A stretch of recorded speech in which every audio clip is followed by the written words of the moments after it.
आणि आता पाहणार आहोत मुंबई उपनगरामधल्या टॉप 9 बातम्या।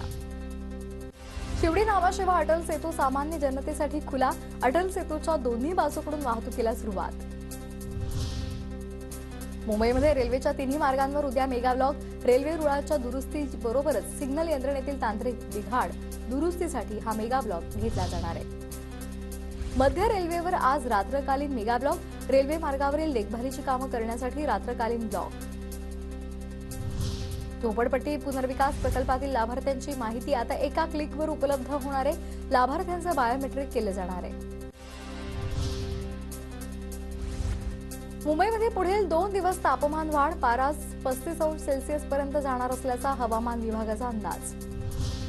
नव्या वर्षाच्या पहिल्या 10 दिवसांमध्ये विना तिकीट बस प्रवास करणाऱ्या 3,391 प्रवाशांवर कारवाई, प्रवाशांकडून 5 लाख रुपयांचा दंड वसूल। फेसबुक आणि मार्केट प्लेसवरून नायलॉन मांजाची विक्री सुरूच आहे। मांजाची ऑनलाईन विक्री झाल्यास कायदेशीर कारवाई होणार, महाराष्ट्र प्रदूषण नियंत्रण मंडळाची नागपूर खंडपीठात माहिती। मुंबई महानगरपालिकेच्या मुदत ठेवीमध्ये 5,000 कोटींची घट, राखीव निधीचा पायाभूत सुविधांसाठी वापर, पालिकेच्या मुदत ठेवी 92,000 कोटींहून 86,000 कोटींवर। अग्निसुरक्षा नियमांच्या उल्लंघन प्रकरणी मुंबई महापालिकेला उच्च न्यायालयानं सुनावले खडे बोल।